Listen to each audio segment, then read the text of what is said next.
Hello, Mr. Gheorghiu. Hello, how are you? Good. Welcome back Thank you. after The same. the summer. Thank you.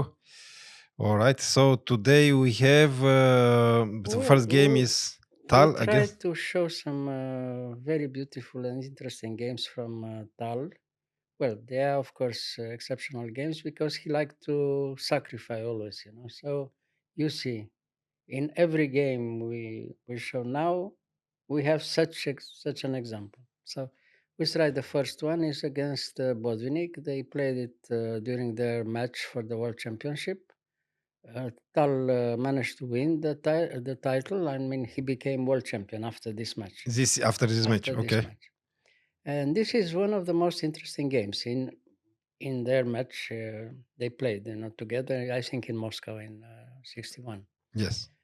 So okay, it is the main variation from the French French. defense, and the big surprise you see is the fact that Botvinnik played almost in Tal style. I mean, he also It very sharp game. Probably it was analyzed. I mean, probably home analysis. I mean, because wasn't it's his style. something. Well, it's something almost unbelievable. You see. Okay. So of course, after the normal moves, bishop takes, b takes, queen c7, queen g4. This is one of the sharpest lines for white and for black, of course. I mean, of course, Tal is trying to complicate, as always.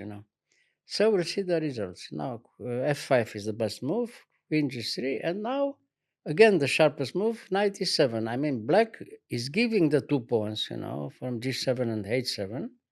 But then he tries to open completely the game on the other side. I mean, trying to play against white king from e1. So we'll see. Now queen takes g7, rook takes, rook g8, queen takes h7. And now c takes d4. Now after c takes d4, white has to play probably the best move, king d1, but it's a little bit unusual, to play king d1 because otherwise the threats were very unclear and very unpleasant for white. You see, so you have to defend against direct threat, queen takes c3 check or queen takes e5 check. In both cases, very good for black. So okay, after king d1, now bishop d7 is again a very tricky move because he's trying to attack twice the on the c file. You will see very quickly. So bishop d7, what did he play? Check first, king d8, and now knight f3, first normal move. You see. Knight f3, queen takes e3, and now again, white has to play the best move here. He has to choose between two possibilities, rook b1, which is at the first glance the normal move, but is bad, is not good, or queen bishop rook a2, trying to put the rook on an active position on b2 and then on b5 later on. But first of all, here rook b1 is bad. But why is bad? After rook b1, black can play immediately bishop a4, and after bishop a4, what can he do? I mean, the problem is that he threatens immediately to take in c2, of course, no. And now white has two possibilities: knight e1. Bishop d3 is impossible. Loses immediately after queen takes d3 check. Oh, So okay. the king is pinned. Yes, yes, yes, And yes. now on the normal move, rook b2, after d3, white is lost. Oh, Again, the yes, yes, same yes. idea. Yes, yes, yes, yes. So therefore, I tell you, it was a little bit unusual from Botvinnik to play such a variation, but it's clear that it was home analysis, probably. He was prepared. Yeah, so rook a2. Okay, now after rook a2, again, very complicated. He played knight c6, of course. So after knight c6, rook b2, and okay, king c7. And now Tal played a very good move, rook b5. Um, Why is good? he prepares the next combination. I mean, if black doesn't do something very quickly, he wants to put immediately bishop b2, winning the queen. He wins the queen after bishop b2. Hmm. So black has to react very quickly again. He has two possibilities: rook h8, like in their game, attacking immediately the queen, or a6, a6 is very complicated, but that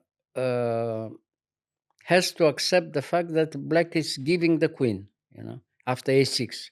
After a6, the possibility could be like this: a6, bishop b2, and now he has to give the queen.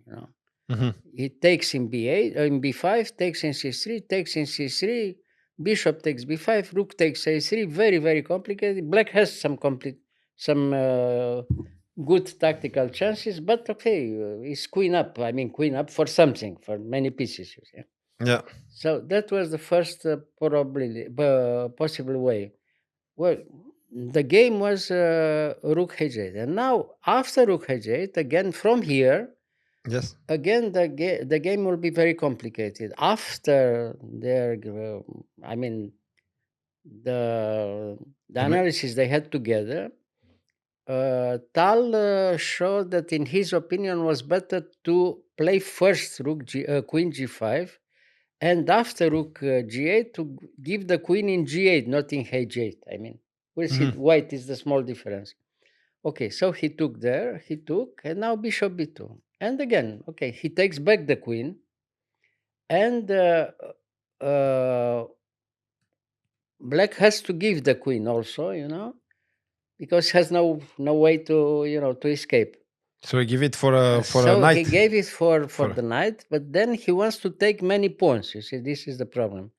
If he has time to take in e5 and then in f3, for instance, then it's very good for black. You see, he Mhm. has many pawns and a very Ba- active position. You bad see, structure for white. yeah. So now white has to put something very quickly. I mean, his only good hope is the pawn h. I mean, to to have a normal position where later on in endgame the exchange could be decisive. So therefore, here, instead of knight g6, okay, with the pawn in h2, where the knight was there, they both accepted the fact that here the best move was rook h4. Rook h4 is much better than knight g6. But Botvinnik played knight g6. Okay, I mean, after rook h4 is very complicated, but black is probably okay. I mean, more or less even. Because the pawn Very cannot complicated. cannot be pushed. Now, after rook h4, the possible position is to play probably f4. And after f4, he doesn't take immediately, because if he takes immediately, white wants to push immediately h4, h5. Mhm. And only then, after rook h4, we can show it very quickly. You see, rook h4, this was the main line. Rook Yes. h4, f4, for instance, Yes. and now knight g6. Now, after knight g6, you can't give the pawn in f4 for nothing. I mean, the best move is to play bishop c1. And now, after bishop c1, he has time to take there in f4. Now, you give the bishop, he takes, now, and now h4.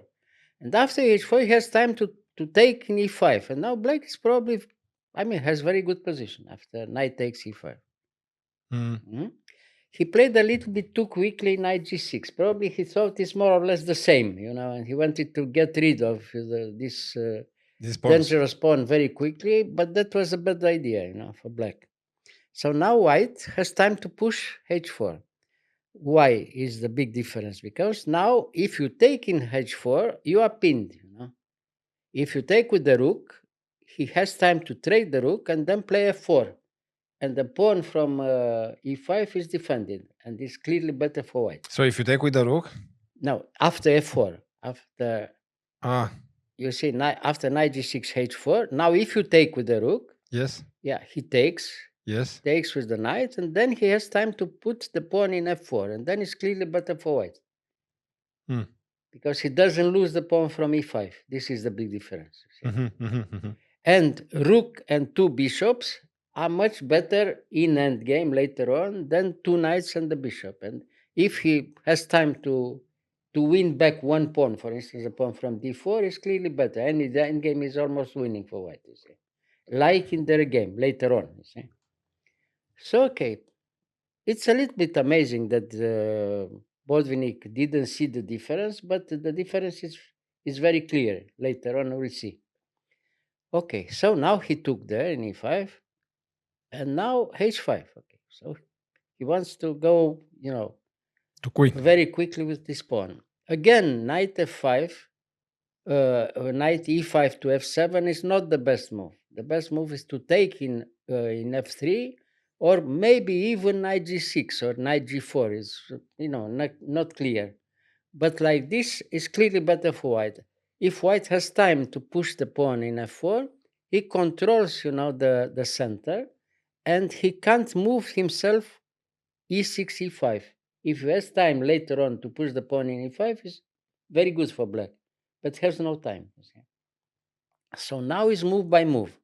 Knight d6, rook back, knight e5, knight e4. It seems that black is still very, has very good position, Yeah. but it's always better for white.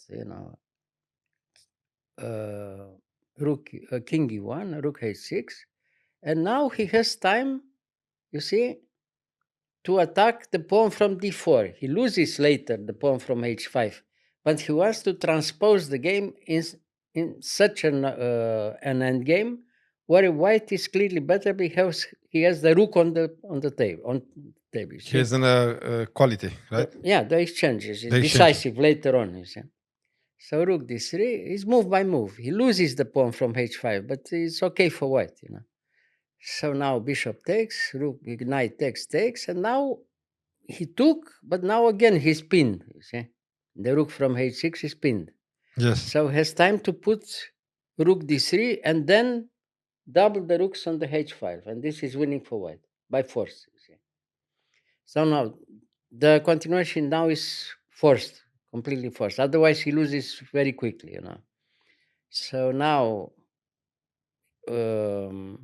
the position will be exchange up for white, but is winning.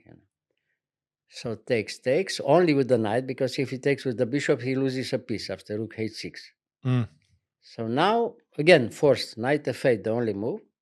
Rook h8, you see, the rook is very strong, you see. So knight d7, now again, rook g8, forced, bishop f7. Now rook g7, he loses the pawn from e6, therefore he loses, you see. And now rook e7, everything is forced. Yes. Yeah. And now the continuation is very clear, especially if white is Tal, very strong grandmaster. So this is, finished by force. So bishop d3, bishop e6, rook there, knight f6, and rook g5, and black resign.